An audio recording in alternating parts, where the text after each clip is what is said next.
Bonjour à tous. Vous avez eu comme moi des retours sur l'art actuel. Par exemple le tri de Paul McCarthy, exposé sur la place Vendôme en 2014. Vous vous souvenez peut-être des débats et des remarques que celui-ci souleva. Ça, une œuvre d'art, c'est juste un plug anal de 20 mètres de haut, ce n'est pas de l'art. Cette réaction me permet d'introduire un problème théorique. Qu'est-ce qu'une œuvre d'art? Cela peut paraître évident, mais détrompez-vous. C'est un ancien problème philosophique qui n'a cessé de faire débat et qui reste assez obscur pour beaucoup de monde. D'abord, quel critère permet de dire qu'une œuvre est une œuvre d'art? Une œuvre est par définition le fruit de l'homme. On ne peut la trouver à l'état naturel en train de pousser. Deux personnes produisent des œuvres, les artistes et les artisans. Pour illustrer cela, prenons un artisan, un menuisier, dont l'art est la fabrication de meubles. Cette chaise est son œuvre. Mais ce n'est pas une œuvre d'art. Pourquoi?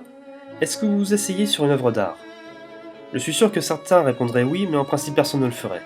Il y a bien une différence entre l'œuvre de l'artisan et l'œuvre de l'artiste, entre la chaise du menuisier et la chaise de l'artiste. Et elle réside dans la dimension utilitaire de l'œuvre.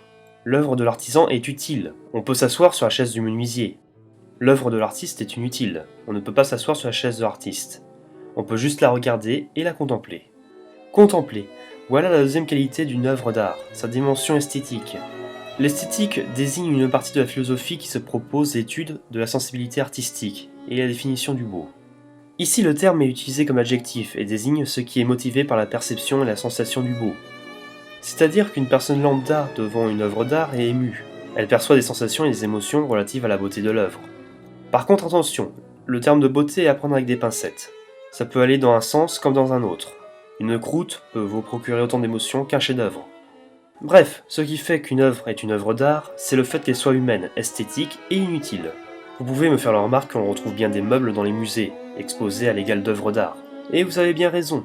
Alors précisons qu'une œuvre qui est esthétique n'est pas forcément artistique, alors qu'une œuvre artistique est forcément esthétique. Il en est de même pour la dimension utilitaire et humaine. Une œuvre inutile et humaine n'est pas forcément artistique.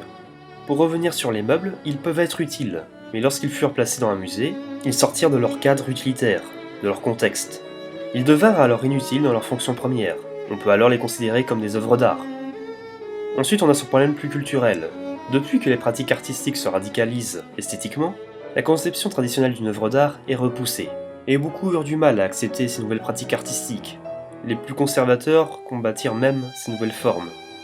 Ce qui entraîne nombre de débats houleux. Mais le problème reste celui-là, comment reconnaître une œuvre d'art? L'exemple le plus parlant de ce problème est certainement le procès du sculpteur-photographe Constantin Brancusi contre les États-Unis en 1928. Ce procès jouera un rôle déterminant dans la définition d'œuvre d'art. Pour résumer les faits, les États-Unis ont une loi qui exonère les œuvres d'art des frais douaniers. Brancusi voulut envoyer plusieurs de ses œuvres d'art dans une galerie new-yorkaise, mais à la douane, il dut payer des frais. On ne reconnaissait pas ces œuvres comme des œuvres d'art. Pour prouver le contraire, il y eut donc un procès, et l'œuvre L'Oiseau dans l'espace, une sculpture en bronze, fut au centre. La loi américaine caractérisait l'art de la sculpture de la manière suivante. C'est une discipline des beaux-arts, elle opère sur des matériaux massifs, elle a pour but d'imiter des objets naturels, notamment des humains, et elle a pour souci le respect des proportions naturelles. On peut constater que l'œuvre de Brancusi ne répond pas aux critères de ressemblance et de proportion. Ça n'a effectivement pas l'apparence d'un oiseau comme le suggère le titre. Première barrière détruite. L'œuvre d'art rompt avec la tradition mimétique. Elle ne représente pas mais exprime quelque chose. Et ce qu'exprime l'artiste peut passer par des formes abstraites. Les opposants dirent que Brancusi n'avait aucun talent, car sa sculpture ne ressemblait pas à un oiseau, et parce que n'importe qui aurait pu faire son œuvre. Deuxième barrière détruite. Ce qui prime dans l'œuvre d'art est sa conception et non sa réalisation. Que l'œuvre soit réalisée par un ouvrier n'est en rien un problème, tant que c'est un artiste qui l'a conçue. Les arguments des opposants tournaient en rond, on se répétait. Ce n'est pas une œuvre d'art, ce n'est pas une œuvre d'art. C'était pour eux une perversion de la sculpture. En effet, c'est leur droit de ne pas trouver belle l'œuvre de Brancusi, mais la beauté n'est pas une caractéristique propre à l'œuvre d'art, puisqu'elle est subjective. Il n'empêche, l'œuvre d'art de Brancusi ne les laisse pas indifférents. Ils perçoivent une émotion. L'œuvre de Brancusi est donc esthétique. Elle émeut que ce soit positivement ou négativement. Ensuite, on a reconnu qu'elle était inutile. Enfin, on accorde à Brancusi son titre d'artiste professionnel. Ces trois éléments ont fait que L'Oiseau dans l'espace fut enfin reconnu comme une œuvre d'art. Et de ces trois éléments, c'est le caractère esthétique de l'œuvre qui fut déterminant. Depuis ce procès, les artistes ont encore plus repoussé les limites d'une œuvre d'art. Elle n'est plus un objet unique, on la produit en série. Elle n'est même plus un objet, on la dématérialise.